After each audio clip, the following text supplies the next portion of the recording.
Three, two, one. And we're live. Welcome once again to HeroQuest fans. And as so often happens, I'm ready to do a stream and one of two things happens. Either nothing's happened and the stuff that I was waiting for delivery hasn't arrived yet, or there's some huge announcement that kind of took me by surprise and now I got to talk about it. So let me just double check the stream here as we're starting off. Looking at Twitch. Let's check the chat.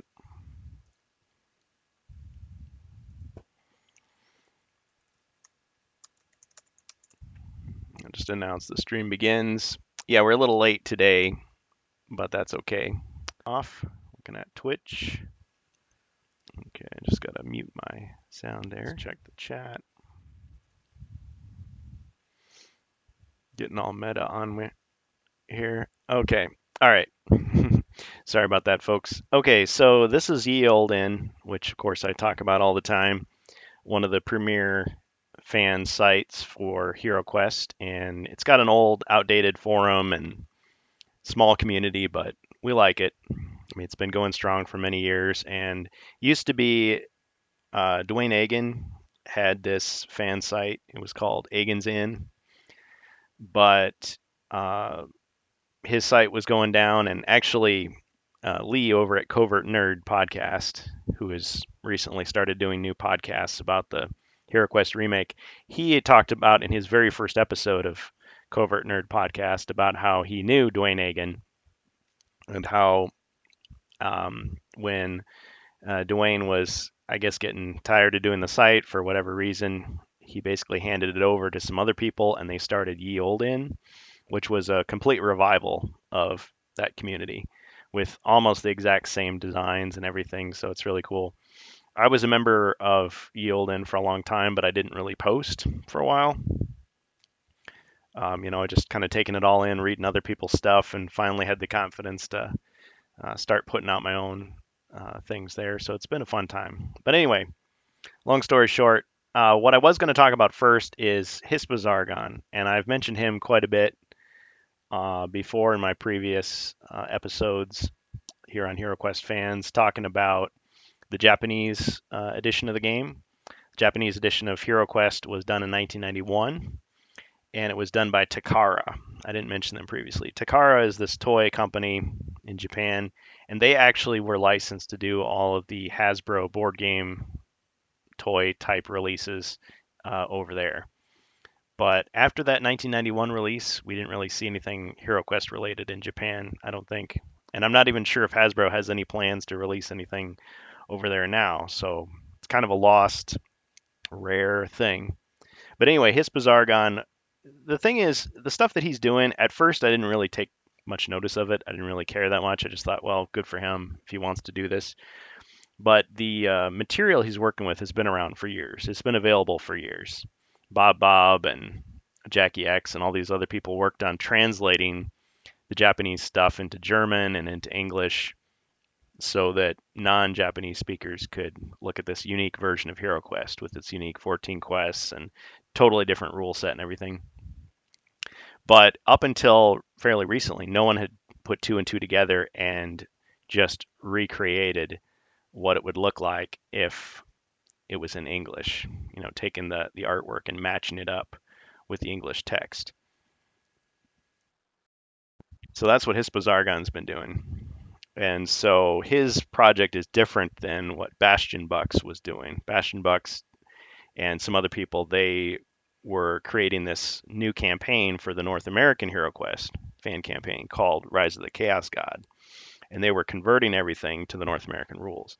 But Hispa Zargon, he's just matching up the English with the artwork so that you can see it, see what the game was like. And you can easily adapt it to anything else. But anyway, I was going to talk about all this stuff that he'd done. And then we got this new announcement. So I've got other things, I've got a whole bunch of things I want to talk about. It's going to be fun. But before I get into all this stuff with the Japanese quest, not to diminish the hard work that Hispa Zargon's done and the feedback he's gotten from people like Dallas and a couple other people, several people in the forums, too many to name at the moment. What I do want to talk about instead right now, I will get to this, is the lost HeroQuest packs. So we all know that, let me get to the right thread here. So I'll just jump right in. So the Elf Quest pack and the Barbarian Quest pack were official HeroQuest expansions released in North America, so US and Canada, in 1992. And that was the last that a lot of us saw of HeroQuest. But there was planned to be, unsurprisingly, a Wizard and Dwarf Quest pack as well. These were never released. Some years back, there was, I guess, the non-disclosure agreements expired, and some of the artists who'd worked on it had released their work in the sense that, we had sketches, we had photographs of miniatures. Well, and I'll say more about that. But first, I want to read off this post here from Luca Pasci. So, Godfather fans, appreciate that. So just today, even, and I know you can see it there, but I'm going to go ahead and read it. So, dear fellow Hero Questers, I'm glad to announce, this is a quote, of course, I've managed to acquire early versions of the unreleased Wizard and Dwarf Quest packs from a person who was involved in the development and review of the 4 North American Quest packs in 1991-92. Hasbro applied for registration of trademarks for the name of all the 4 Quest packs in the October of 1992, albeit only the Frozen Horror and the Mage of the Mirror came to fruition. The other 2 applications were abandoned a year later, never to be used again. Work was indeed proceeding simultaneously on all 4 packs, but apparently the Barbarian and Elf packs managed to secure a release, albeit being partly untested themselves, as we've discovered. So my comment here, yes, he's absolutely right about that. The Elf and Barbarian Quest packs are some of the most difficult, if not the most difficult, HeroQuest official releases ever. And many people have called them broken because they give you these solo quests and it's like a 95% chance you'll get killed. And it's intended for a beginner player. I don't think so. So, and there's a lot of ambiguities in the rules, a lot of stuff that's just really crushing, punishing difficulty. So if you think you're good at HeroQuest, you're just going to get destroyed. So people come up with different ways to try to make it more playable. But it's still interesting because you get a lot of new miniatures and new cards and new tiles, which everybody loves because you can use that to create your own stuff. But anyway, it would have been natural that they did the other 4. So this is really big news here. It has been, quote, it has been confirmed the Wizard pack was further in its development stage compared to the Dwarf pack. Final material ready versus final material to be created yet based on latest notes. Now, if he revises any of this stuff, we'll have to catch up. But anyway, so Luca Pasci continues. It is my intention to work on the 2 unreleased quest packs to try and bring them to completion after 30 years for everyone to see. I've already asked and received support from some of the INS members, and we plan to work on all aspects of the game release, minis, tiles, cards, etc. I dedicate this task to all those who have found out small details about the packs and have passionately told us about them in the past years. We couldn't have made this far without their precious job. So this topic, so you can go to the forums yourself, and it's just called HeroQuest's Lost Quest Packs, Wizard and Dwarf Quest Pack. So that's yieldin.com. That's old, spelled O-L-D-E. Anyway, I'll just kind of scroll through here a little bit.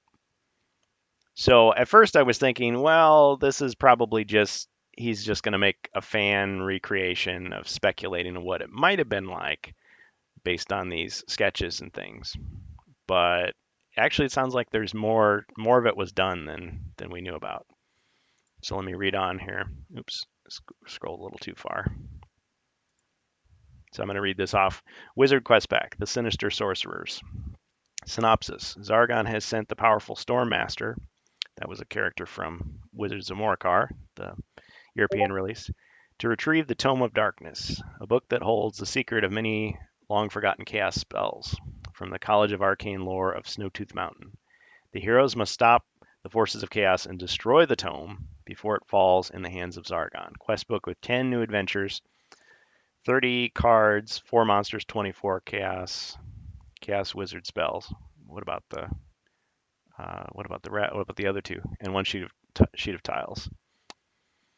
Oh yeah, I forgot to mention I'm running the Discord in the background here. So if anybody is in the Discord channel, They're of course invited. So HeroQuest fans on Discord. Let's see here. Just in browser mode here. All right, let me get back to where I was. Maybe it's not that interesting for me to just read a forum post, but I think the content is pretty explosive, pretty interesting for the community. So we'll see what happens.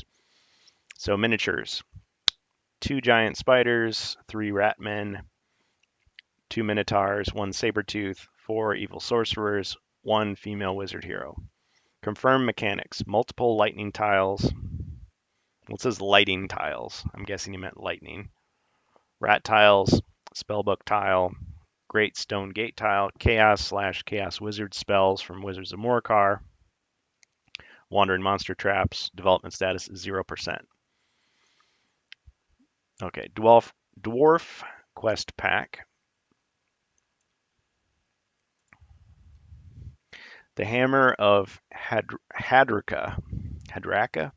Working title: Curse of the Hammer.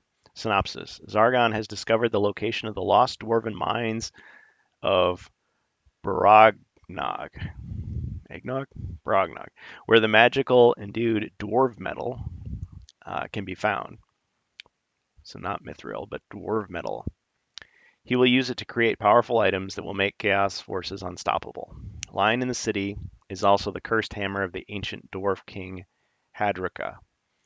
The heroes must find the hammer and destroy it in the dwarven forge it was created in. It's very Lord of the Rings-esque. Before Zargon has a chance to find it. This pack was heavily redesigned in an early stage, changing much of the premises. Synopsis 2. The dwarf is tasked with a series of tests of maturity to prove his right to full adulthood. Okay, so to me that sounds like the solo quests, because the elf and the barbarian quest packs had the first 3 quests where you went in by yourself.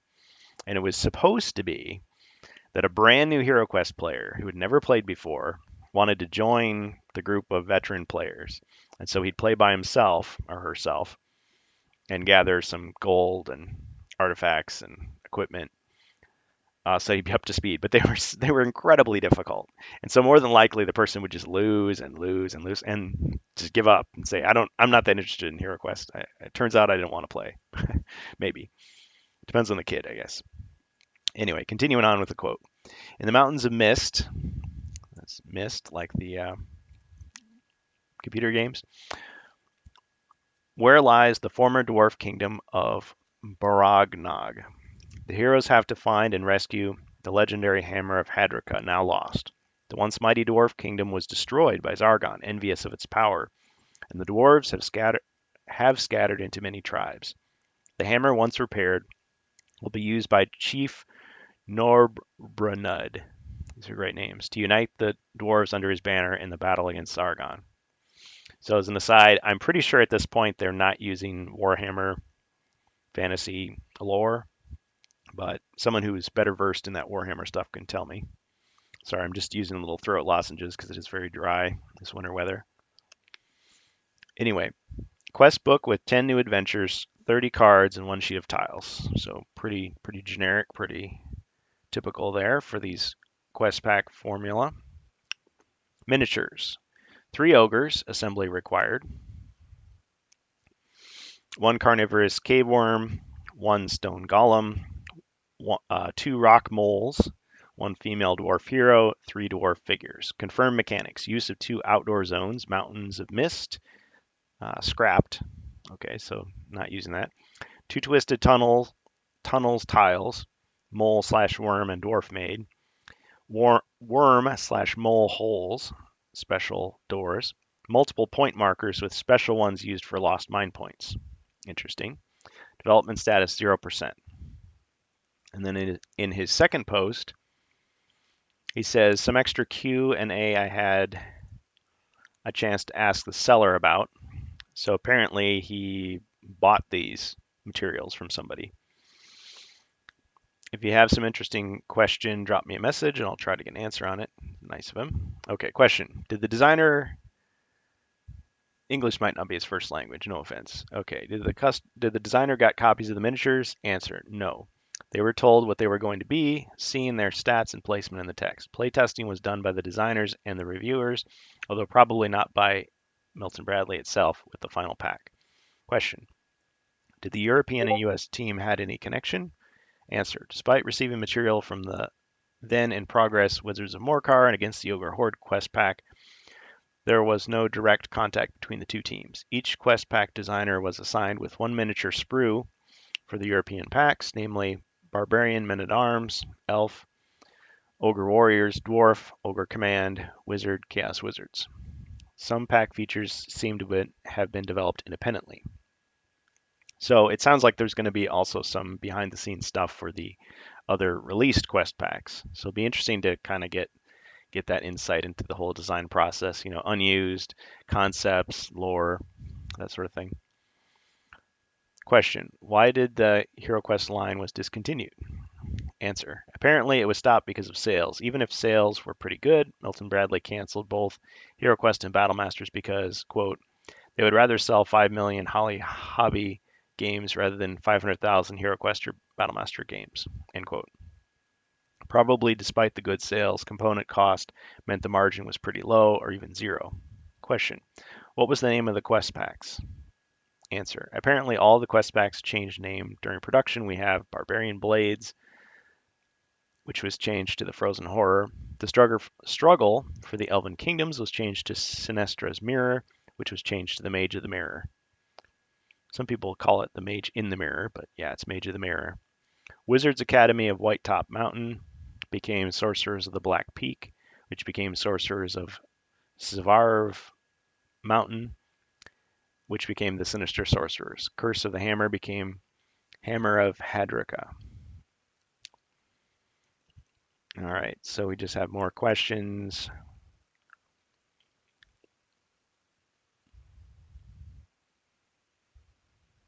And Listo Dante, credit to him, he was actually the one who talked about it kind of before anybody else did, before Luca Passi. So he's like, hey, something's coming. There's going to be a big surprise this weekend. So he kind of knew about it. And Listo Dante is commenting, the intent is to stay close to the originals as rumored before. The Wizard Quest pack is a finished one, but still in demo version. It means some mistakes still exist in the notes. An example can be the following. The heroes need to find 3 objects, but there are only 2 of them in the quest because the designer forgot to include the third. And the reviewer put a note about this. It needs an errata or errata. I think errata is the correct pronunciation, meaning a list of mistakes, errors that need revision, as usual. It is referred to all the quest packs together. Each quest book contains about 30 pages, featuring also other stuff, cards, hand-drawn concept tiles, and designer's notes. Minis and sketches are what was shown till now from different people. It was rumored the quest pack existed and known more than one person who had them. So let's see if there's been any just people reacting. Okay. Luca Passi says, apparently, there are some seemingly overpowered dwarf artifacts. The designers felt there should be no magic in the quest pack, as the dwarf is not a non-magical race. Well, depends on who you ask. They make notes about the huge amount of gold players have at this point. Well, could be. And the method of spending it. It's actually as official as it may get. I'm not sure I'll be able to publicly post the scans for the time being. We'll keep them in a smaller circle and release them if possible after the release of the packs. Okay, so I understand they're being careful there. As for the Barbarian and Elf development notes, which are also part of the pack, these will be released later on. Being about published material, there should be no problem. I can guarantee those are really interesting to look at. And he continues on. For the Wizard Quest pack, I think the material will be very close to what was designed in the 90s. The Dwarf pack has all the maps and most of the quest design, plus a rewritten intro, so we might need some more work there. I guess not. Okay, so he doesn't think it was in the possession of Hasbro. The trademark's expired. Keep it non-commercial. Good. Apparently some ideas were explored in Homemade Quests anyway. The most trademark-prone part of the quest, the art, will have to be made by us anyway. And I guess Stephen Baker was not part of it. Okay. Yeah, because trademarks do expire, but copyright lasts for a long time. Of course, it's unreleased material. I'm not a legal expert, so anyway, hopefully everybody is doing things the right way. Okay, so the more complete packs contain letters, note to artists, card drafts, token drafts, quest maps, multiple quest book reviews. The Barb and Elf must be at 100 to 150 pages each. The Wizard has at least 30 to 40 pages of revisions plus tiles and cards. The Dwarf has one review of the basic quest book draft plus 9 quest maps and a few tiles. See, this whole channel could just be me reading the forums. No, it's not that interesting to do that. So anyway, just people reacting. Someone asked a question. Not in the Dwarf. There are some cool things in the Wizard one. Still have to dig deeper though. Physically received them yesterday. Armor helm that adds defense dice and always rolls one white shield. How's that sounds? Okay. Well, I'll just have to watch this as more information rolls in.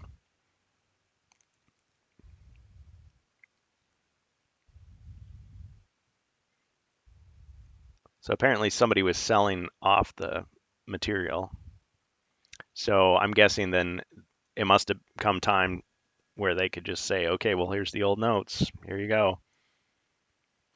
And so he's going to scan them and look at them and share that information with the community at some point.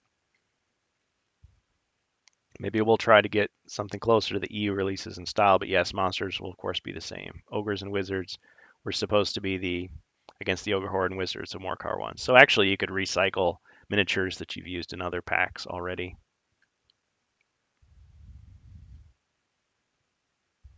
All right. Oh, and there's a third page.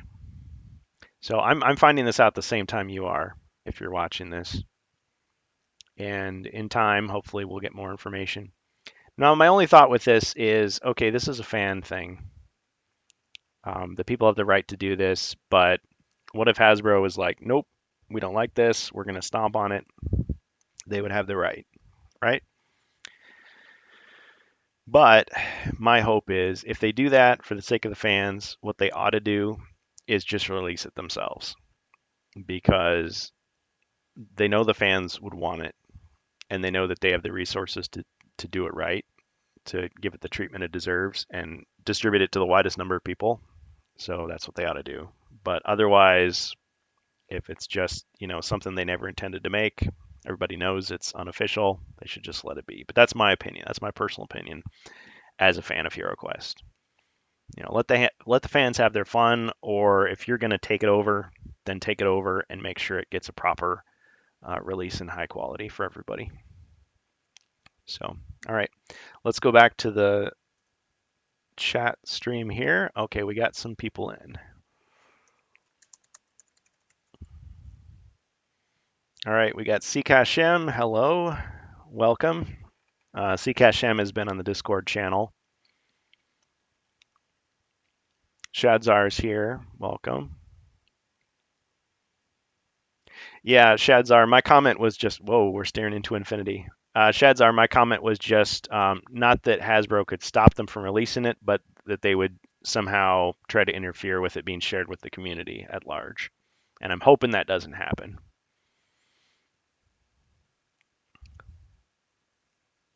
All right.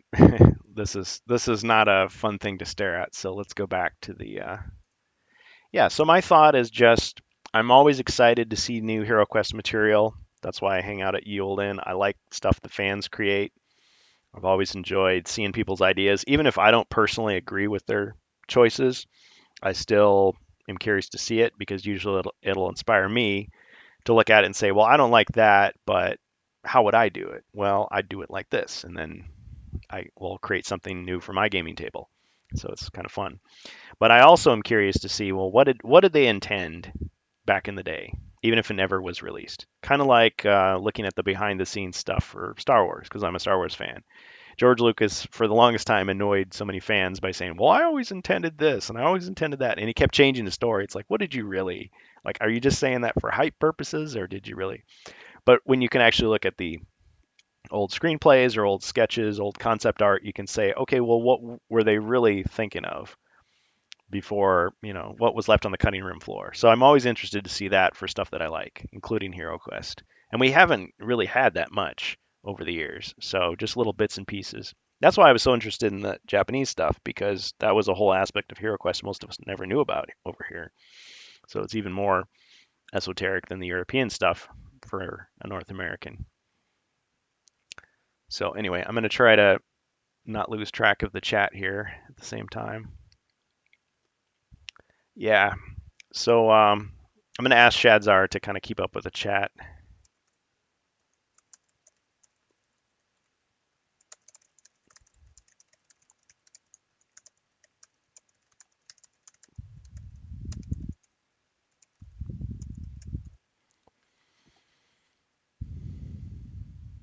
Yeah, yeah, it's like Inception, totally. Okay, so back to what I was going to talk about. So, no offense to Hispazargon, but before I talk about his stuff, I do want to show a couple of quick things that I've been working on. Let me just get my view here. Okay, what happened to my camera? Let me see if I can get my camera back. So there's my little table here that you're all familiar with seeing.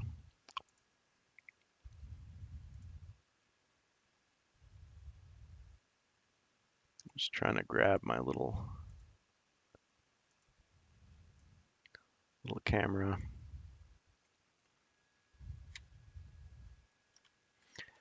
Lately I've been having little issues with the camera, and I've got a new headset, new microphone.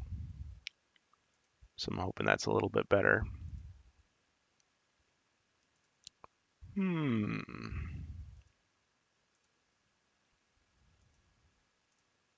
Oh, there we go. Hey, we're in business. Okay, thanks for your patience, everybody. We'll just throw that there for now. So a couple of things. So as you know, I'm not just a fan of HeroQuest, I'm also slowly becoming a fan of Battle Masters. And I want to show you the dice. Now you remember these dice, right?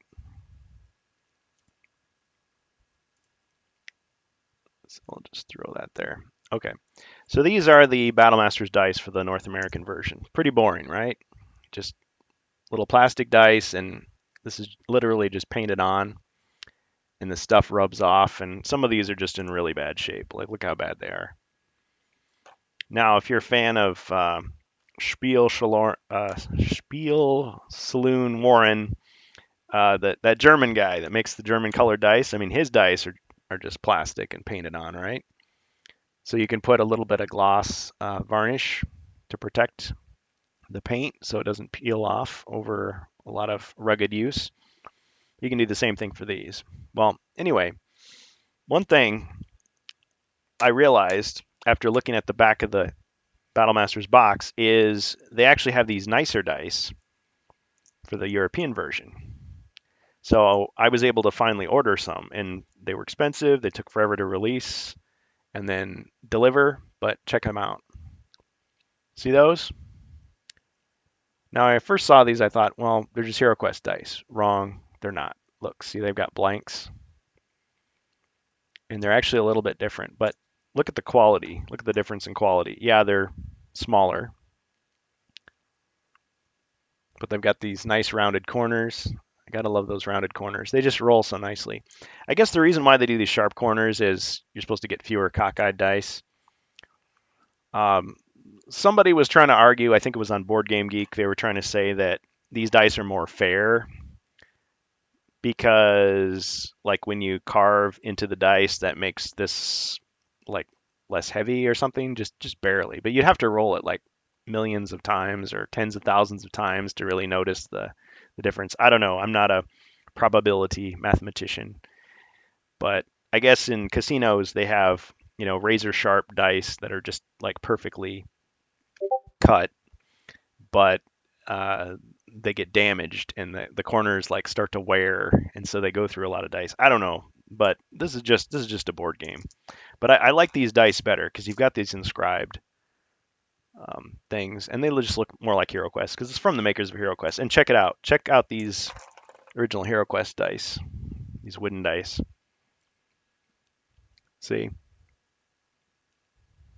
Now, how cool would it be if you had HeroQuest dice that were like this, right? That's my thought. So anyway, I'm going to be using these to play probably more often than I'm going to be using these. Now, actually, the Battle Masters dice, the probabilities on them. So if you were using HeroQuest dice to play Battle Masters, the black die would be the shield. Because see, look, blanks. There's two of them, just like the hero shields. Oh, there we go. And then there's three skulls, just like that. So if you use these, then everybody would have double defense. So anyway, just that. I just wanted to share that I did get those dice. You can never have enough dice, right? Oh yeah, and then using the German dice comparison once again, you can see this is these are these homebrew plastic dice that the German guy was selling, size-wise comparison. So his dice are much bigger. So if you like bigger dice, and I even asked him, I asked the guy through email because he does have a grasp of English, or else he's running my post through a translator.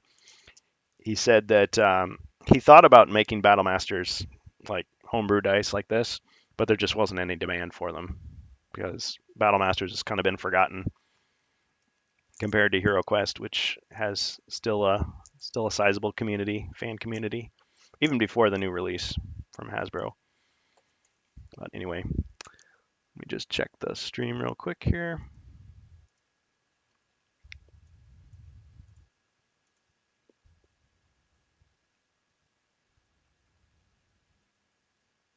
Ah, okay. Yeah, thank you, Shadzar. If you're gonna leave Discord open during stream, turn on streaming mode. Meets the ding dong. Oh yeah. Okay. Let me follow your advice there. Thank you. Streamer mode. Hmm.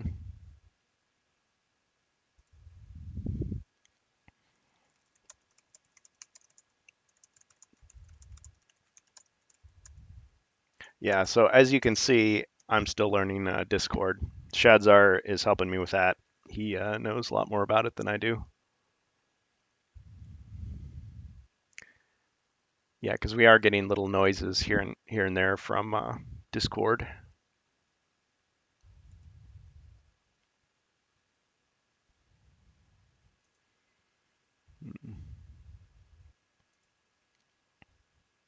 So yeah, the Discord veterans are watching and laughing.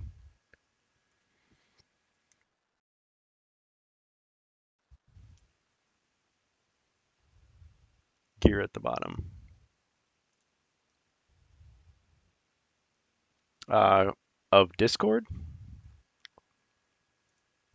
Okay. I'm just looking.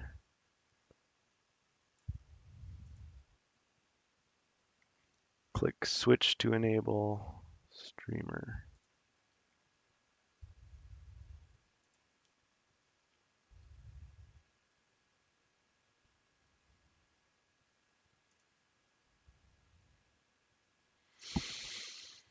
Hmm.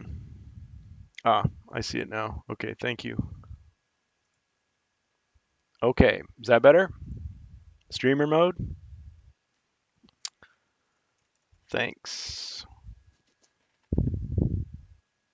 All right, so back to the stream where we're talking about lots of different topics here. So we covered the Dwarf and Wizard Lost quest packs that are gonna at some point come to the community, and new information was released. Oh yeah, let me share a few more things. So Lesto Dante, he's one of these people on the forums. He actually has a blog. And again, I don't mean this to be just, hey, let's surf the web. Let's surf the web. But he did some stuff where he actually shared pictures, and you may have seen these, some of you, of the miniatures. And I learned something as I was reading his articles about how the process works. I guess with miniatures, I always assumed that they just would carve a little sculpture out of metal and then make it in plastic, and that'd be it. But I guess there's more to it than that. There is actually, I mean, they do use injection molding for the, oops. Oh, there we are. Oops, sorry. Too many windows open. Okay, so this is Lesodante's blog. So they have this thing called 3-ups and 4-ups. I'd never heard of that, but they increased the sculpture in size so that it's easier to troubleshoot and uh, fix it and tweak it and work on it when they make the actual plastic miniature. So they have these things, these 3-ups and 4-ups that are like 3 or 4 times bigger than the original miniature, and they're like in white plastic or kind of a cream colored. It actually looks like the undead figures from HeroQuest. And so he has these pictures. So I'll just kind of click through and show you the pictures. And if you want to read the article, go to Lestodante's blog, which is myheroquest.blogspot.com. So he's one of these longtime forum people. So Dwarf Quest Pack unreleased sculptures.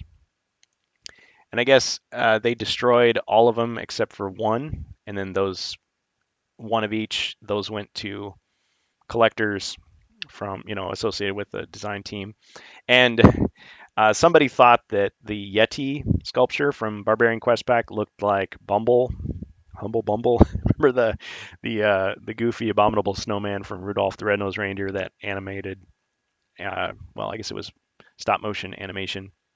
But yeah, he looked like that. I always thought he looked like Cookie Monster or the Wampa from Empire Strikes Back. But anyway, somebody thought he was cute, kept him.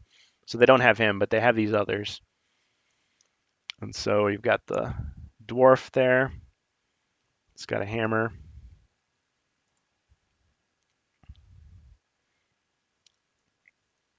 There's another picture of him. So it looks very different than like Warhammer, like Chaos Dwarves or whatever, if that's what you're familiar with. I guess they had a different sculptor. And these are the same sculptors that worked on Elf and Barbarian quest packs. Although I guess like Luca Prasi was saying, they did have like different people assigned to different projects, so it wasn't necessarily like one guy did everything. There's the female dwarf. She's got a shield, much like the female barbarian that was released. Of course, she's got a mace there. So hammer, mace. These are supposed to be dwarf fighters, I think. So I don't know if those are good guys or bad guys, but I guess we'll find out soon.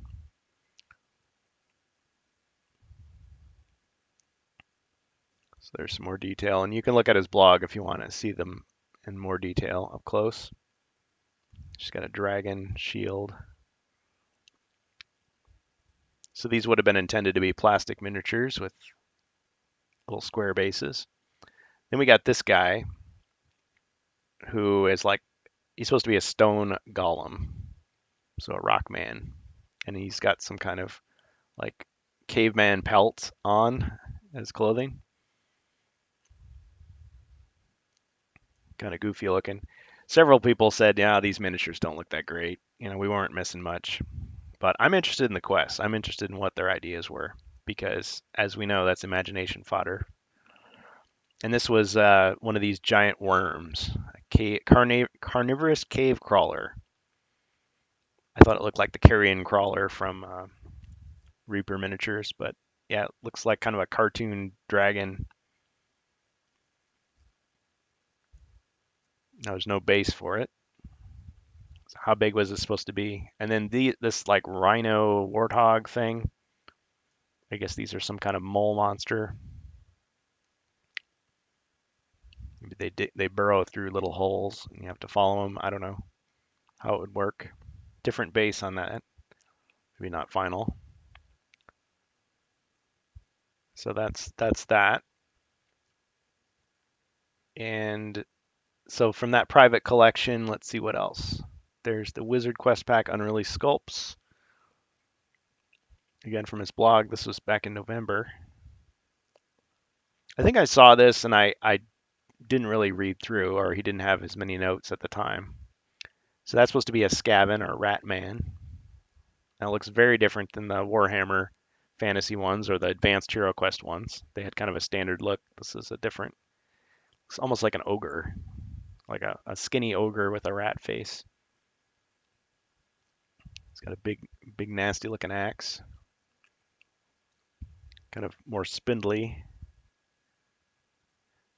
somewhat different style because I'm used to the miniatures being more compact, kind of stocky, whereas this has got, some parts reaching out. Of course, I guess he's kind of like the Frozen Horror. He's got his big axe. Head's removable. Some assembly required. Here's a saber tooth. I think that looks pretty good. It doesn't look exactly like the giant wolves from ElfQuest pack. It's more, almost looks like it'd be from a diorama for like prehistoric animals. Saber-toothed tiger, saber-toothed cat. That'd be fun to paint if you had it. They said though that they're not going to paint these 3-ups or 4-ups that they've got just because they want to preserve the historical legacy of it. There's a Minotaur. I think he looks pretty neat. Minotaur hero or Minotaur monster? I'm guessing monster. Removable head. He's got a big axe. I think somebody actually made a sculpture of this, like for fun, and released it. Like they just looked at the photos and kind of created their own based on it to say, here's a miniature you could use. Having a good miniature would be fun. Giant spider. Now this one doesn't have a base. Spiders are kind of tricky because you got those big legs. What are you going to do? Are you going to bunch up the legs or have them sprawled out? But that's a wicked looking spider. I thought giant spiders had a place in HeroQuest. So that's the end of that one. And then just for fun, I'm going to show you the other pictures that he posted from the Barbarian Quest pack, of course, which was released in 1992. Let me just check the chat here. Yeah. Okay. Oops. Sorry about that, folks. Let me hop back to where I was. Okay, so back to Lesto Dante's blog. So the Frozen Horror, the Barbarian Quest pack. So there's a picture of the Ice Gremlin. So yeah, they call these 3-ups or 4-ups rather than prototypes. But yeah, this was the big sculpture that they would have used to kind of quality control it. And then when they make the final one, they shrink it down. So it's kind of a glimpse into the miniaturization process as it was in the early 90s, at least. And there's the Polar War Bear figure. And then there's the female barbarian. Now, people have done like 3D prints of this, and you can tell the scans are of really terrible quality because she looks like a melted candle. There's like loss of a ton of detail. But up close, you can really see that she looks pretty good. It's a pretty good sculpt. It's not just like the male barbarian is suddenly a woman. They actually had a whole new character. It's like this is another type of barbarian. It just happens to be a woman. She's got sword and shield. Nothing against the new Hasbro ones, but I was kind of hoping that they'd have something like this. But supposedly Hasbro's going to remake the Barbarian Quest pack next year sometime. So maybe we'll see a new version of this miniature, hopefully in blue, because they were all in kind of a pastel blue or icy blue color. There's the infamous Frozen Horror, the final boss of the hardest quest pack that was officially released, Barbarian Quest pack. Head comes off, so pop his head off when you beat him, maybe. And he's got this weird axe with like hollows in it, I guess, to make it lighter weight. It's different design. Okay, and then the ElfQuest pack, Mage of the Mirror. I think it was originally called ElfQuest, but there was some other RPG or video game or something, fantasy game called ElfQuest, so they changed it to Quest Pack for the Elf, Mage of the Mirror. So there's the Elf Archer or Elven Archer. Now, since I never had these packs, I gathered up Reaper miniatures, Reaper Bones miniatures to substitute because they have some really cool looking characters because these are kind of generic, an elf with a bow, to recreate them for my gaming table. But if you're lucky enough to get these, I mean, you're going to pay a huge amount of money for them. There's the Elf Warrior. Actually, it's interesting because his sword has like nicks in it. No, it doesn't show it. I thought I saw another picture where the sword actually had nicks in it, like it was worn from battle. So Elven Warrior, And there's the female elf. I personally don't really like how she looks. She looks kind of goofy, kind of cartoonish. That I don't know. Maybe it's that blade, because that'd be a huge sword, but it looks like kind of just a little knife. I don't know. She just doesn't look that intimidating, that heroic. I mean, she looks like a character, but I don't know. I just don't like her. But I like the female barbarian. That's just my take on it.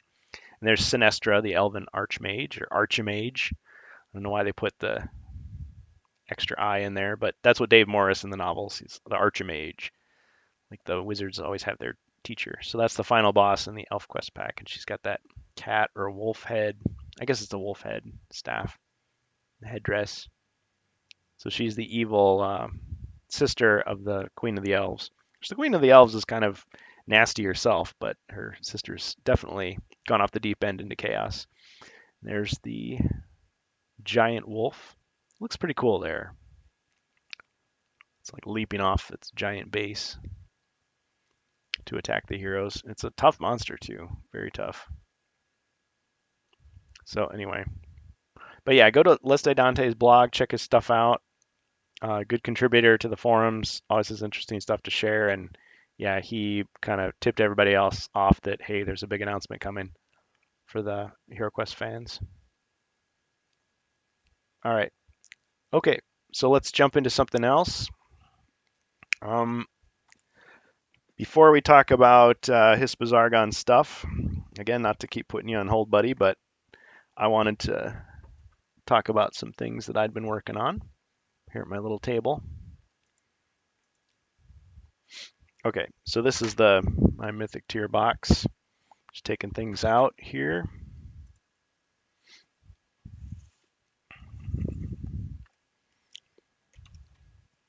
And so we've got our cards here, right? Well, check this out. So this is official, right? No, it's not. These are homebrew. So I did these using a well-known card printing service. And the reason I did them was I thought, I really see a lot of potential in these official cards in the HeroQuest remake 2021 from Hasbro, but I wanted to add some things. So there's the official one, equipment card. There's my homebrew. Well, what am I trying to do here? Obviously, I'm not trying to fool anybody, but I was just seeing that you can get a pretty good approximation with your own stuff. Now these are more smooth, more slippery. These are more.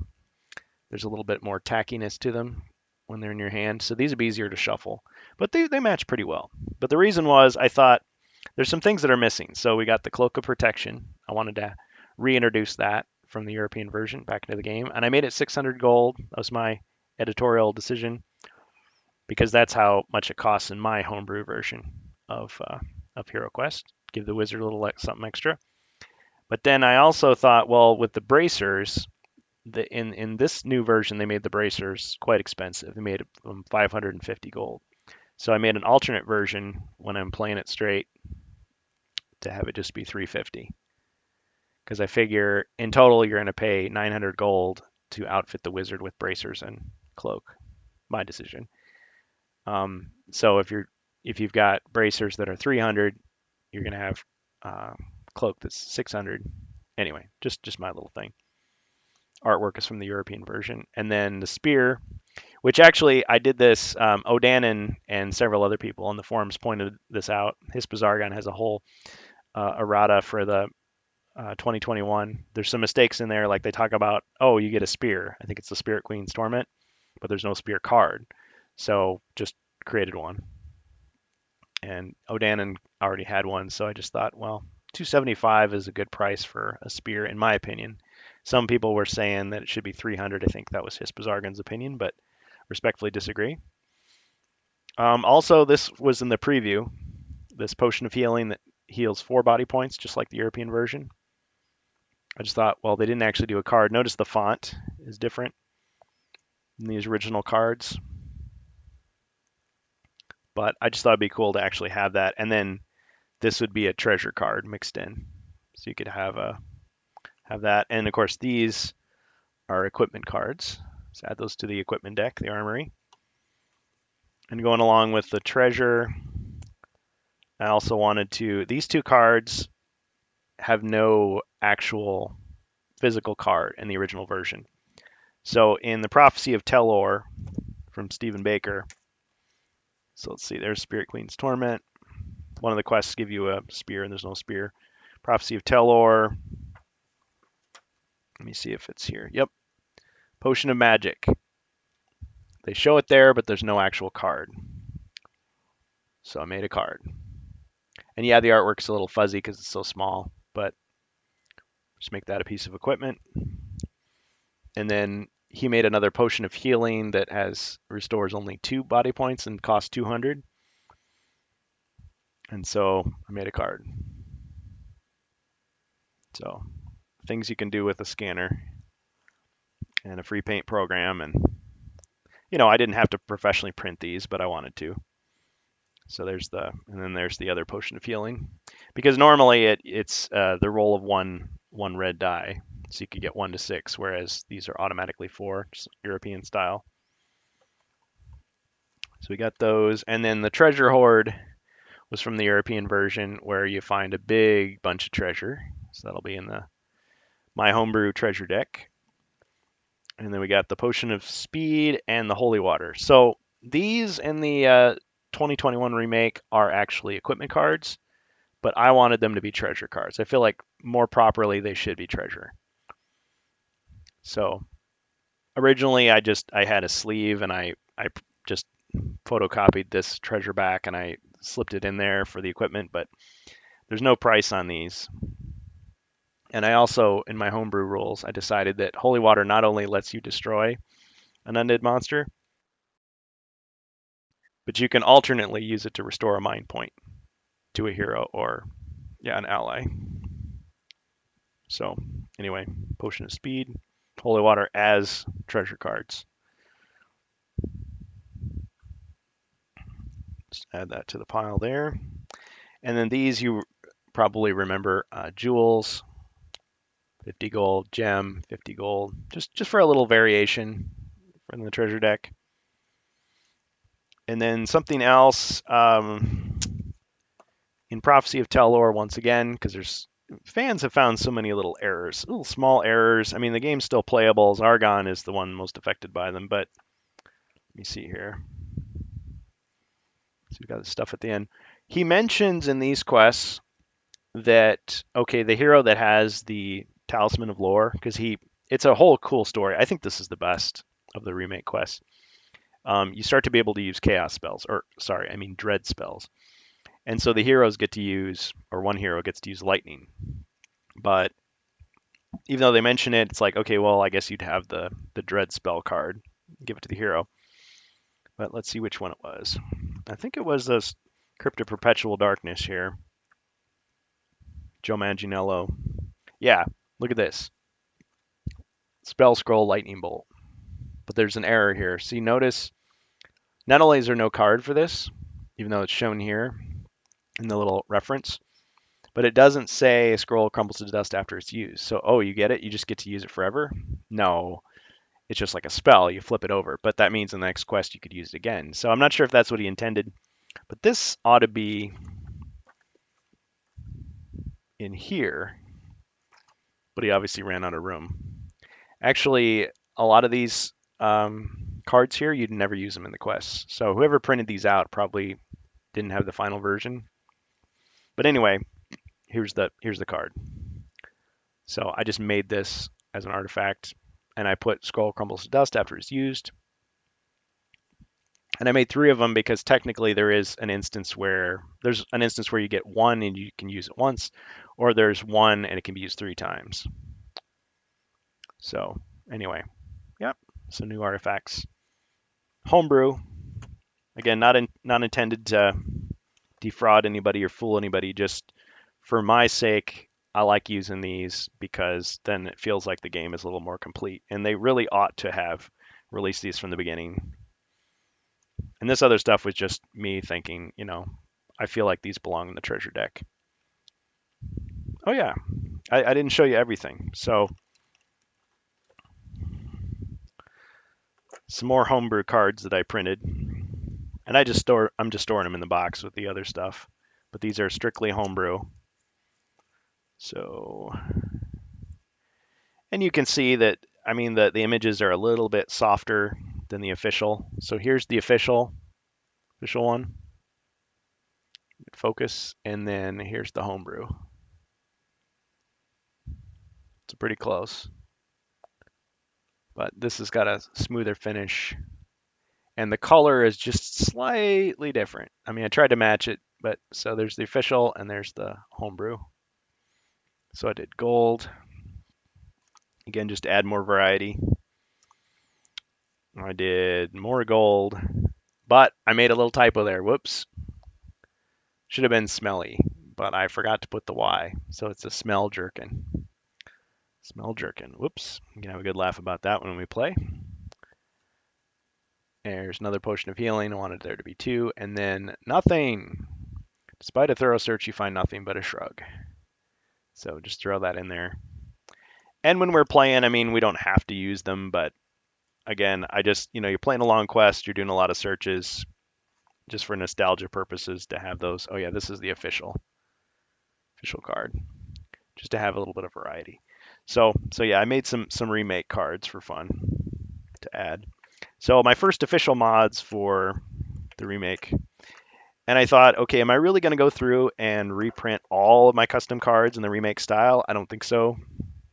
I think playing the remake is just going to be a special occasion, mostly to play these,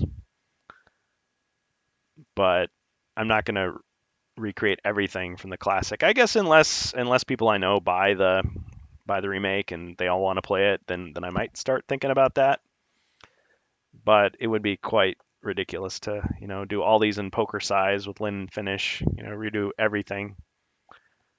Because I do prefer the classic just because of the nostalgia and some of the lore that I'd grown up with. But I don't really have a problem with the new remake, and I think some of the stuff is pretty neat, and we'll see how it plays. But yeah, so that's that. And let me just check the stream here one more time, see how things are going.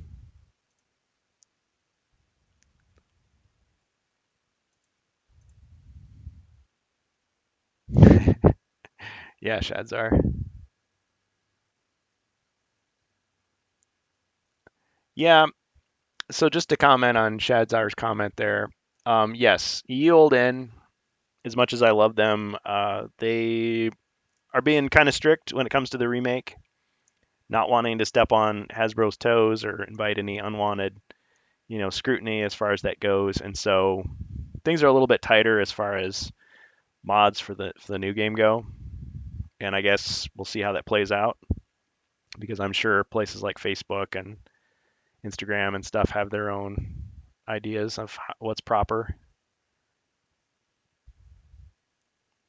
Yes, yes. And Shadzar, thank you for posting in the stream the invite to the Discord link. If anybody wants to join us on Discord, you're more than welcome. Always welcome. To hear from other HeroQuest fans is always a good time. And we're categorizing people if you like Zargon or Morcar to access the GM areas for your country of choosing. So yeah, thanks for that. Okay, so the next topic is jumping back into Hispazargon's Japanese translations. And as I pointed out before, they're not really his translations. Some other people worked on these before he ever got started, and a lot of the stuff they did go through with Japanese readers, but they also did a lot of stuff through Google Translate. So it's not perfect, but it's pretty good. It's pretty cool, and it gives you a sense of the differences in the original version of the game that was released there versus the versions that we have in North America or Europe. So I'm just going to go through the forum here again. All right, so HeroQuest Japanese Edition official rules. This is over on Ye Olde Inn. under official HeroQuest releases, official rules, and Hispazargon is doing it. So I'm just going to do a quick read. Dear all ye olde in members, after the original 1989's European game system and the later 1990s American one, the 1991's Japanese edition is considered for many of us the third known game system of HeroQuest, since it included many changes to the other game systems, which affected to all the game topics, rules, story, characters, equipment, etc. Related Bob's thread here. So Bob, this is a really good thread in the forum. He goes through just point by point differences between like the European version and the Japanese version. And again, I think it's cool that that version of the game is going to be preserved and spread to other people outside of Japan, so you can see what the game is like and maybe crib what you want for your version, your homemade version. And so he has links to a lot of stuff. Now, HeroQuest was released in a lot of countries, but for the most part, every version was either like the North American rules or was like the European rules from the UK. I think the Italian version, Sir Ragnar, is called Sir Manfred, but for the most part, everything's the same. Oh, and the Brazilian version, they didn't have plastic miniatures; they had cardboard, and so I think the furniture. I can't remember if the furniture was cardboard as well. It might have been, but the miniatures, so like the heroes and monsters, were instead of being made of plastic, they were actually just little stand-up, flat, two-dimensional things. So, I mean, those people, I guess, didn't luck out, but at the same time, they were nostalgic about that, and people have actually scanned those cardboards and released them. So if you wanted to print them out again for nostalgia purposes, you certainly could. And the artwork's good. I mean, they're in full color. So I've already talked about the translations that he's got listed here, the rules of play. I'm going to show you what it would have looked like, oops, with untranslated. So sorry about that. So it would have looked something like this. And so what Hispazargon did is he just photoshopped or whatever in the text for the English where it would have been. So if you can read Japanese, you're welcome to check that out. And I went over the quest book already, not with every spoiler, but just giving you like the titles. I think there's like 5 quests in there that are obviously based on other versions, prior versions, but the rest are completely new and the story's completely new. So let's look at some of the other components that he's translated. Not that. Okay, so there's a character sheet. So as you can see, there's some differences. So instead of the axes, you got these little branches or whatever. So we got character, not class, but always character. Warrior, magician, elf, and dwarf. You got your body and mind points. It's arranged a little differently. Attack power, defense power, gold, equipment. And then you got this nice little checklist for the different quests. And you can see the titles there. Test of Strength, Dego's Fort, Fortress of Pain. As you remember, Quest 1 was the maze in the original, and then it was the trial in most every other version. So 14 quests. And there's a nice little sheet. So if you wanted to print out the 4, you could. And then at the end, of course, he has his little notes. I like these little notes, these acknowledgments. So Kurgan and Daedalus for feedback, but then for the original translations, Aaron B, Bob, Blue Sun, Fenrir 79, and Jackie X. Okay, and then the next thing that he did, this is where it really gets interesting to me. And yes, so if you know somebody on Yield-In, his name is spelled Sjeng. Now, for years, I always wondered how that was pronounced. It's not Sejang, it's Sheng. Sheng? Sheng. So anyway, Sheng, he was one of a few people I think that did translations, but he actually modified the cards. He changed the rules to make it more like it would fit with the European version or the North American version. But Hispazargon, his goal this whole time is just to recreate what it would have looked like for the Japanese version without trying to adapt to any other rule set. So I've got the Potion of Healing here. Let me just kind of, oops. Let's resize that a little bit. See that a little better? Yeah, so we got the Potion of Healing. It's 2 body points and 200 gold. Gee, doesn't that sound familiar? That sounds just like Stephen Baker's um, Prophecy of Telor, card thing. So let me grab that card again here. Cardigan. It's a comfortable sweater.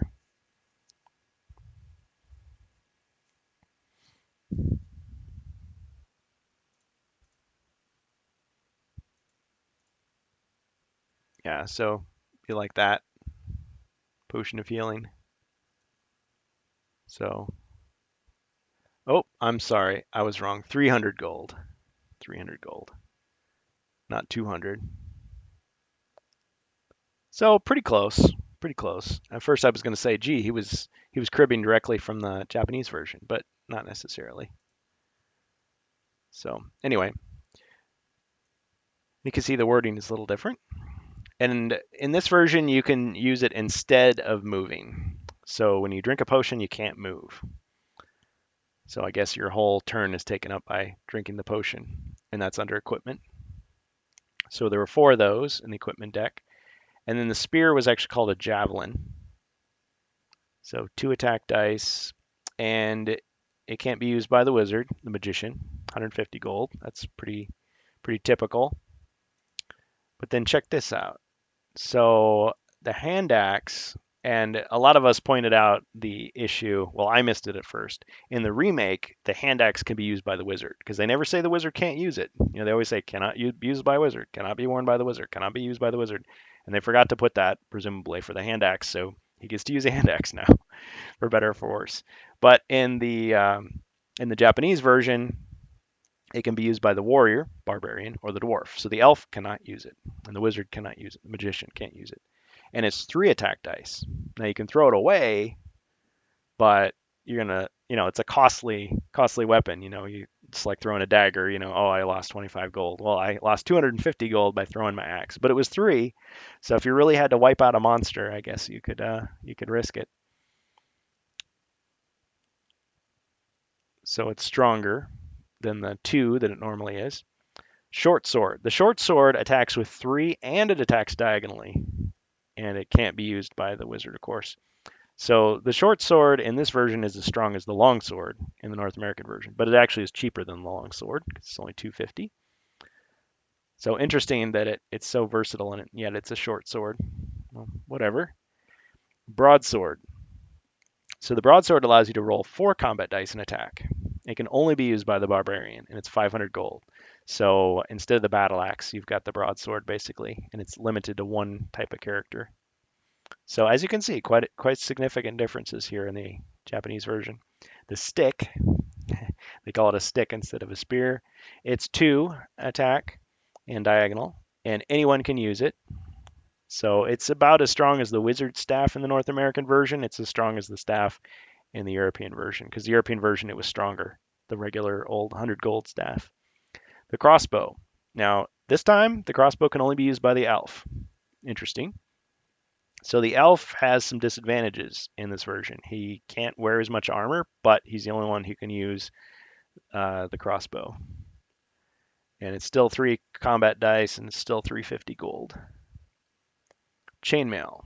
Wearing the chainmail allows you to roll 3 combat dice in defense. So 3 combat dice in defense. That's interesting. So it, oh, I see. Yeah, see, I'm so used to the North American version. In the North American version, it's like they just say, oh, it's 1 extra combat die in defense. Because your base defense, you start out with 2. So if you have no armor, you just roll 2. And then you put the chainmail on, it adds 1. Well, they're just saying your defense overall is 3. And then you add whatever other types of armor you have on top. Okay, so can't be worn by the elf. So the elf doesn't get chainmail, and it's 500 still. Plate armor. Wearing the plate armor allows you to roll 4 combat dice in defense. So once again, it's really like 2 extra plus your base defense. It can only be worn by the warrior. So barbarian is the only one who gets it. And notice there's no penalty for movement because normally it reduces you to 1 movement die or cuts your movement in half. But here, there's nothing like that. Now, I know in the remake, they're releasing the Knight hero, who apparently he can wear plate armor without being slowed down. And of course, if you wear Borin's armor, which is magical plate mail, that doesn't slow you down. But in the Japanese version, the regular plate is like this. And actually, as we know in this version, you are limited by the number of cards, which is not true in any of the other versions. It doesn't matter how many cards you have. I mean, some people speculated that's what they intended for the first edition of Hero Quest, but it's never explicitly stated. But even though you're limited by the number of cards, really it's not going to be a problem as far as this goes because everybody just gets the equipment that they need. The only thing is the healing potions. So if you want more healing potions than the 4, sorry, you're going to have to wait till some of them get used up. And just like in the European version, if you find some treasure, other than gold, of course, or jewels, like any potions, and you don't use them in that quest, you lose them, and they go back into the deck for the next one. Whereas in the North American version, you can stockpile, you can hoard the potions. All right, let me just check the chat here. All right, so we're still talking about the Japanese version and the differences through these translations here. I'm just going to close the windows I've already talked about. So continuing on with the equipment, we've got the cloak. And I guess this was his editorial decision to call it the cloak. It's actually called the Cloak of Protection in the European version. It doesn't exist in the North American version. It's just the wizard's cloak that you don't buy. It's an artifact that you find, and only the wizard can use it. Well, I think Bob's translation, or the translation he was working with, it was called a mantle.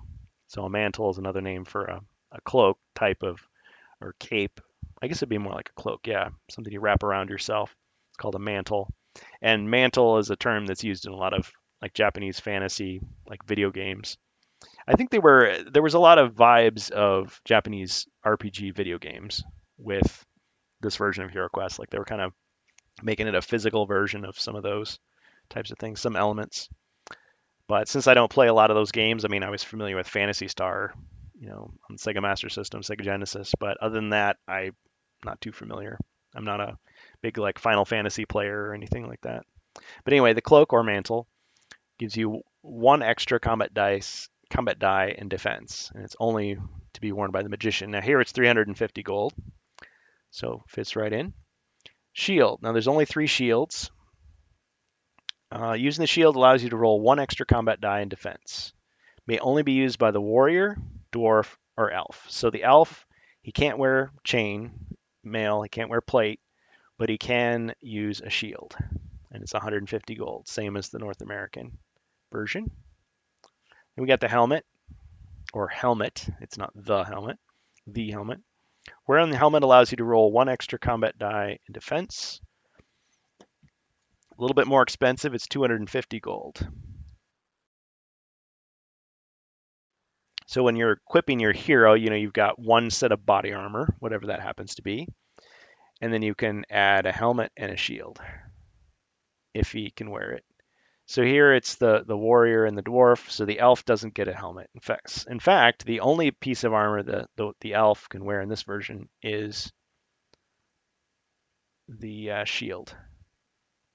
So he gets a shield, the magician or wizard gets the cloak, and everybody else gets, the dwarf would wear chainmail, the strongest he can wear, and the barbarian would wear plate, and then each of those guys would get a helmet and shield. Makes sense. So actually, they could be more powerful than the other versions. Now, the fact that your characters can also level up, meaning they can spend 500 at a certain point in the quest series, they can spend 500 gold to roll dice to see if they level up, and if they level up successfully, they don't get the gold back, but their maximum body points increases by 1. So by the end of the campaign, they could have many more body points available than heroes in any other version of the game, including the wizard, if they're lucky, or they just stay the same if they're unlucky. So that's the end of that. Yes, acknowledgments. All right. Here, I was really excited to see his interpretation of these. So the artifacts They're called artifacts in the North American version. They're called quest treasures in the European version. In the Japanese version, they're called legendary treasures. And as you can see, instead of having a little scroll at the bottom saying artifact, it's just written on there. So it's kind of weird how that is, but in the European version, this was just blank. So just like the monster cards don't have any text on the back, the quest treasure cards didn't have any text on the back, but legendary treasure. So as you can see right away, the Talisman of Lore is very different in this version than in any other version. So instead of just giving you 2 mind points like the European or 1 mind point extra in the North American, it does this. A hero can only be revived in the temple once, but if you have this amulet, you can be restored to life any number of times. Other heroes on the way may use this magical power as well. However, a resurrected hero's gold treasure is reduced to 0. So at the cost of all your gold. So this is how it works. So if a hero dies, that's it. They can't come back with a potion or a spell like in the North American version. They're gone. But in between quests, their gold resets to 0 and they come back because it's like they revived you in the temple. And you do that once. You die twice, that's it, you're gone. Now, the Japanese version is fairly easy. And they even tell the evil wizard player, who is Grimdead this time, not Morcar or Zargon, not to purposely kill off the heroes, you know. But I guess once you get the Talisman of Lore, he can kill them as much as he wants because they can use this artifact to come back. Of course, now they're going to lose their gold. There's some penalty, but it's not like they revive instantly. They revive in the next quest. So it's still possible to fail a quest and then have to try to repeat it. But once you get that Talisman of Lore, which I believe is, I'm trying to think which quest. Is it the 3rd quest that you get it? It's when you rescue Princess Miku or Meek, Princess Meek. She gives you or she shows you where it is. And so you get the Talisman of Lore. So it's very different. Next one is the Flame Axe. Now these are cool. There's a lot of artifacts that are missing, but they introduced some brand new ones. So the Flame Axe is a weapon of fire. It allows you to roll 4 combat dice and attack, just like a standard battle axe, but you'll notice that there is no standard battle axe in this version. The Flame Axe should be owned by the dwarf. There's some debate, but it looks like it was intended for only to be used by the dwarf. But then the question is, in the final battle, there's to fight the last guy, the chaos god or the false god, the evil god character, who's kind of like this version's um, interpretation of the Witch Lord, except he's this apocalyptic monster character that Grimdead is trying to revive. He has to be killed by these legendary weapons used in a certain order. And so if one of the heroes dies, you've lost the game because there'd be no way you could do the sequence and kill him. So I guess there's some interpretive license there to say, well, okay, if that one dies, can the other hero like pick it up and start using it, or you have to just run away and repeat the quest. But anyway, that's the Flame Axe. Here we got the Wand of Recall. So now this functions very different than the Wand of Recall in the European version. Now the Wand of Recall was also known as the Wand of Magic in the North American version, the Wand of Magic. But here it allows you to cast the spells of a single element of magic as often as you want during a quest. The Wand of Recall should be owned by the magician. Now, only the magician or wizard and elf can use spells in this version, but it's not required to beat the game. I think Bob was commenting that this was overpowered because he thought it was saying that you could use all of your magic infinitely if you had the Wand of Recall. So you could just, fireball, fireball, fireball, or fireball, heal, heal, heal, heal, heal. But his Zargon's interpretation was it's only one element. So it's water, air, fire, earth. You decide at the beginning of the quest, and then you can use those infinitely. Whereas everything else, single use per quest. So still very powerful though, depending on which spells you choose. And then finally the Silver Blade. Now this could be translated as a silver sword, but the Silver Blade is a weapon of silver. It allows you to roll 5 combat dice and attack. The Silver Blade should be owned by the warrior. So the most powerful weapon in the game. I don't think there were any 5 combat dice weapons in any other version. I mean, yeah, you can use potions and things to boost up but it was 4 attack dice. That's pretty much all you get. unless it's a spell or something. And then finally, the last new artifact or legendary treasure is the freeze bow. Oops. Or it could be called the frost bow. But the freeze bow is a weapon of ice. It allows you to roll 4 combat dice and attack. It's kind of like my homebrew longbow. You may only use it to attack enemies at a distance, so you cannot attack enemies on squares surrounding you. The freeze bow should be owned by the elf. So I forgot to mention this when I was looking at the equipment cards in this version. But notice this. You may only use it to attack enemies at a distance, so you cannot attack enemies on squares surrounding you. Now, the North American version, it explicitly says you can attack enemies at range, but not adjacent.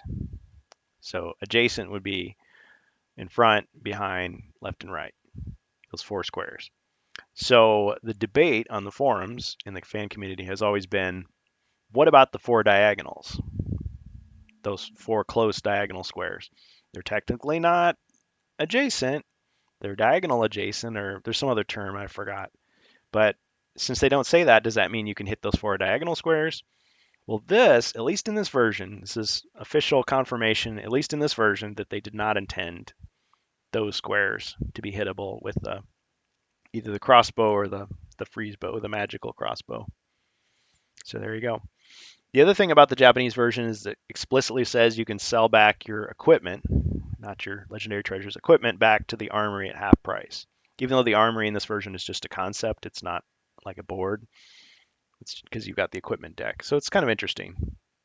Whereas in the North American version, they don't say you can sell stuff back until I think the Barbarian and ElfQuest packs. And they say, oh yeah, by the way, you can sell your excess gear back to the armory at half price. So, but we always applied those rules to the other versions. I don't know how we knew it. We just guessed or thought it would be a cool homebrew rule. So, moving on, the monsters.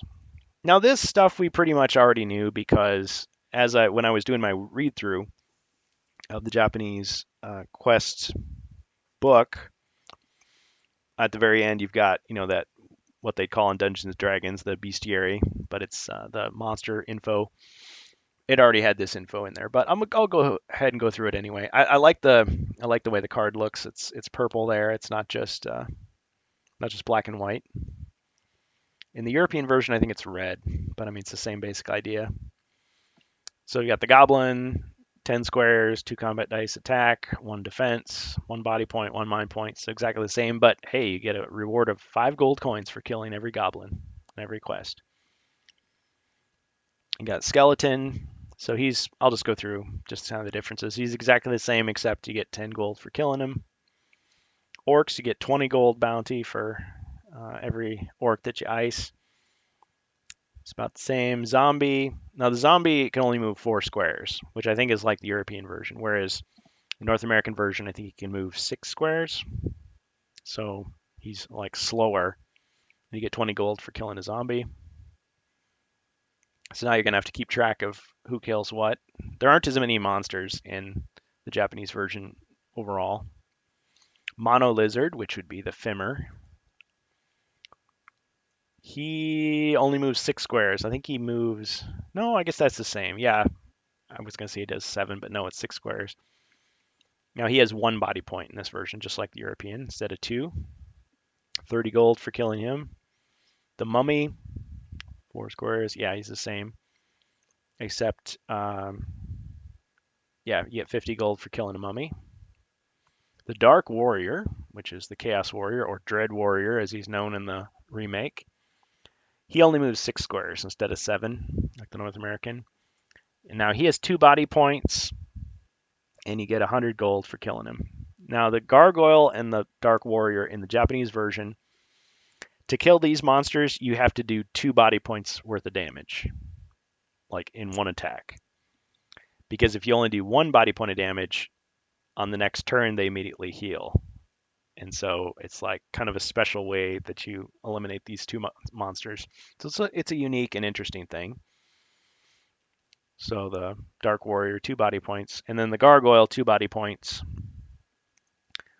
And the gargoyle, you get 150 gold for eliminating him.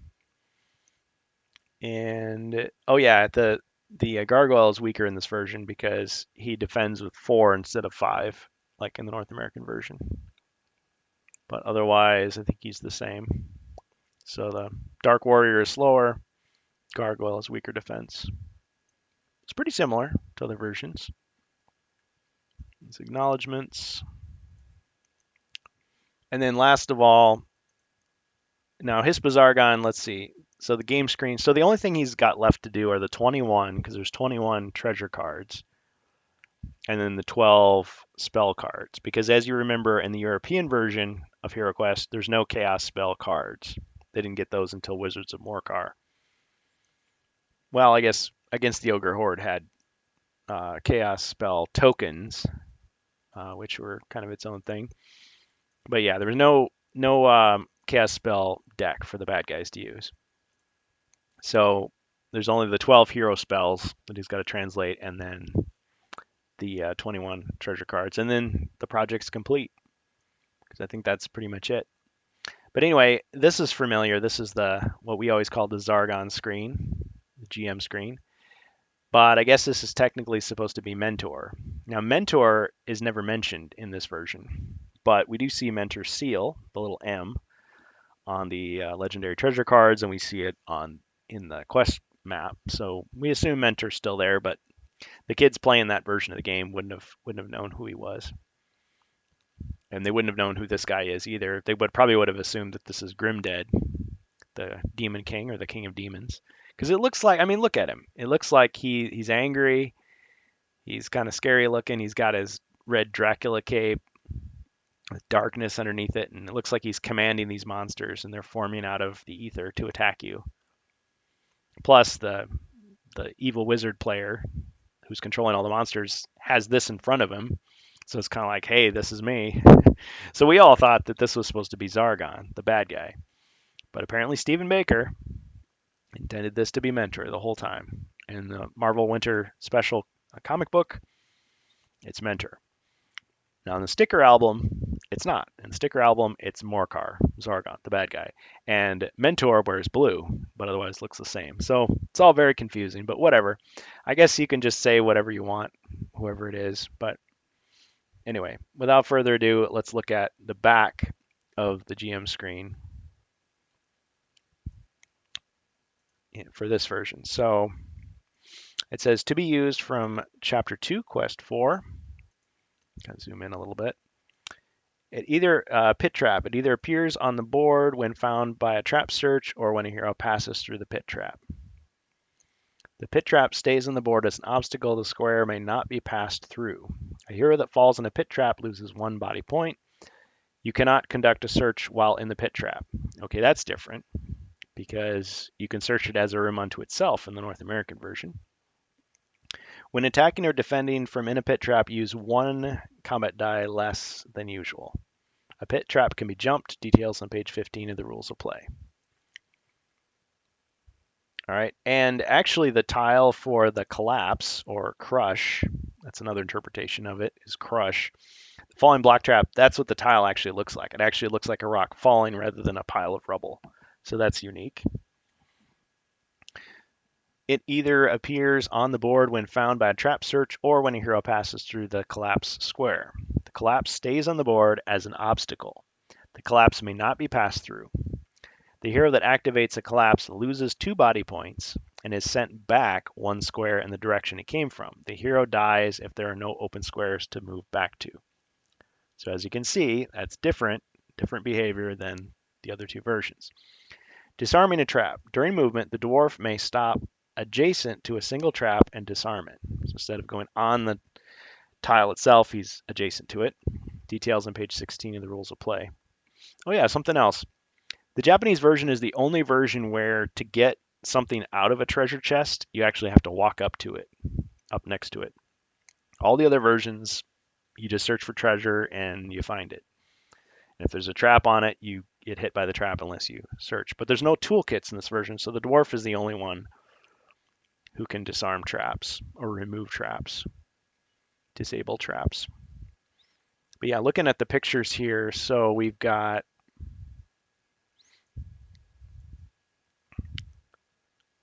it looks like painted furniture actually, or not really painted furniture, but colorized drawings of the furniture. So we've got the tomb, the alchemist's bench, bookcase, pretty standard. Weapons rack. This is very similar to the European version because in the European version on the back of the GM screen, it does this, it explains the furniture and the traps rather than having like the monster stats like the North American version. So door, throne, no surprise there, secret door, rock tile or dead end. Now here this looks like the rubble. So in the North American version, this would be the falling block trap. So notice it's a different one. Well, no, I take that back. So in the North American version, the rubble pile is the falling block trap, and the bricks are the single block square. The bricks in the North American version are used for that. So sorry, that was just a big confusing mess in my explanation. But yeah, as if you're familiar with the different versions, you'll see what I'm talking about. So it's using similar art but in a different way. So you got the treasure chest, the torture table instead of the torture rack, and the altar instead of the sorcerer's table. And then you've got the fireplace and finally the cupboard and the table. So that's the end of that.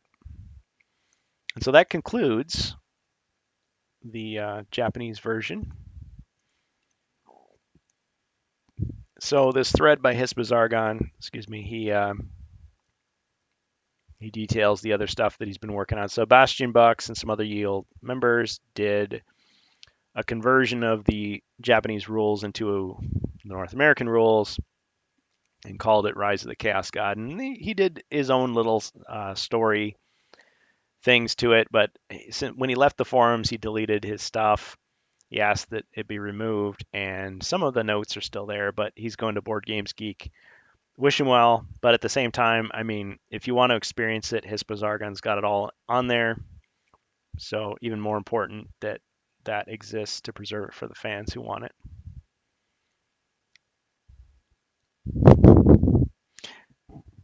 Okay. Oh yeah. So, sorry, we got some chat things. Let me get caught up on this.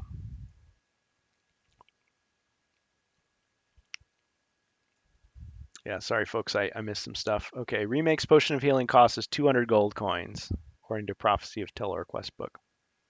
Oh, so welcome Hispazargon. We're talking about you. Great job on all this stuff.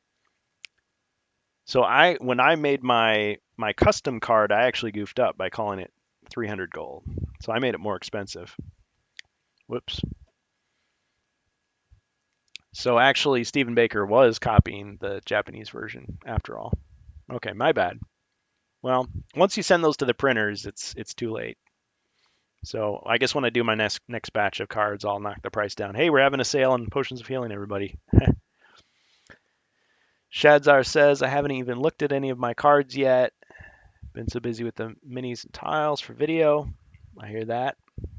I mean, when I did the unboxing, I missed a lot of stuff too. I just kind of glossed over. I was looking at the artwork and I didn't, I missed some of the text details, differences. Let's see. He's just going to make a chart for rolling all the stuff, the new Armory, Alchemy Shop, and Photoshop. Yeah.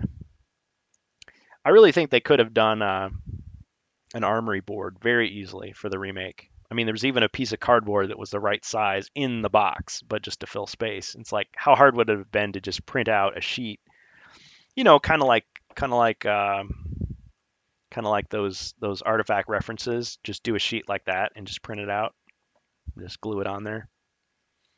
So was the potion changed or didn't exist? Never had expansions until now. No, I think Hispazargon is right. Official price for Potion of Healing has been only provided in the classic 1991's Japanese edition, the one in the video, and 2021's remake Prophecy of Teller expansion quest book. Yeah, that's true. The only other time that you could buy a Potion of Healing that I'm aware of in any of the official quests was I think it was the Elf quest pack. You could buy what was called a Potion of Restoration. And the Potion of Restoration was 800 gold, and it restored your body and mind points to full and gave you, yeah, if you were a werewolf, it converted you to normal. But I want to say that there was another one. You know what? Instead of guessing, let me just look. Okay. My memory isn't perfect. There's too much of this stuff to keep track of. Okay, so what we're gonna do, what are we doing? We're going to Phoenix's page.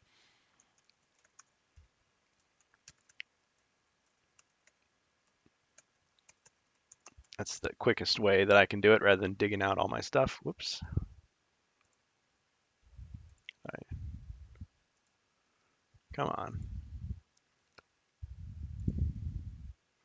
Hope his site isn't down. Well, if his site is down, then I guess I won't be able to find it. But another quick way is just go in game system. Yeah, this is a very professional stream right now. I'm just telling you. Nothing but the best for the fans. Okay, so here's Phoenix's page, which I really enjoy, but it hasn't been updated in a long time. So some of the stuff is not 100% the same as the original, but if I'm remembering correctly, okay, so if we open up, whoops, a daisy. Didn't mean to click so fast there. ElfQuest pack, so this is a conversion of the ElfQuest pack. The Alchemist shop at the beginning. Okay, Potion of Restoration, 800 gold. Yeah, so I was right about that. So that's a healing potion, but it's very expensive, as you can see, and it would give you full, absolutely full everything.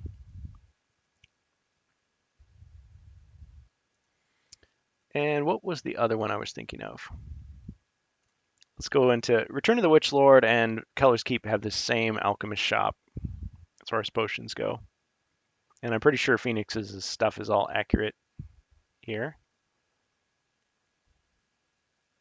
Oh, yeah. Okay, so here's another version of the Potion of Restoration. For 500 gold, you get 1 body point and 1 mind point restored. So even in the remake, in the 2 first expansions, you do have a healing potion, but it's 500. So 200, even 300 to get 2 back is pretty good. But if you're trying to get mind points back, you do what you can, right? Do what you got to do. All right, so back to the chat here. I am evil. I never give treasure in my quests. Well, that is pretty evil, I gotta say. Let's see. If you like professional streams, be sure to hit the follow button to see more on this channel. Thanks for that. It's funny.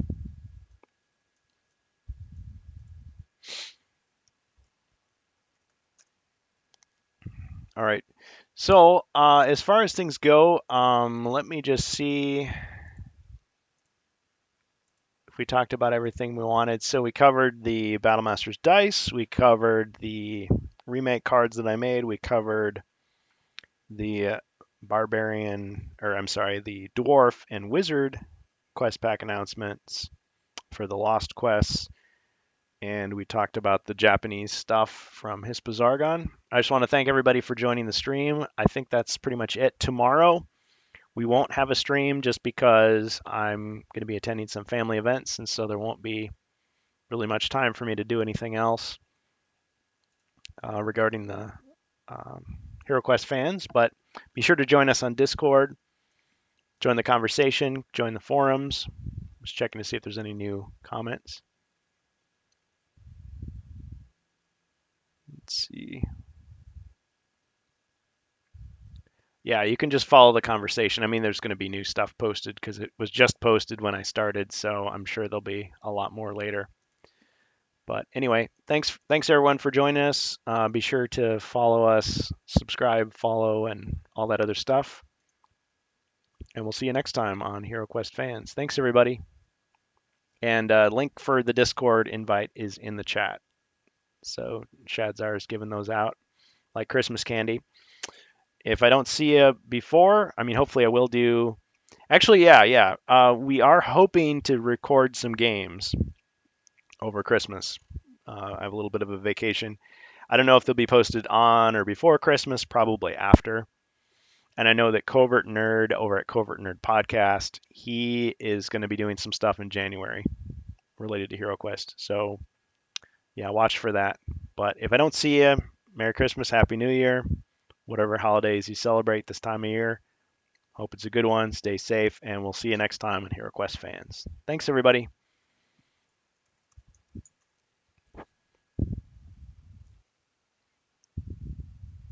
And we'll go to Discord if there's any closing comments here.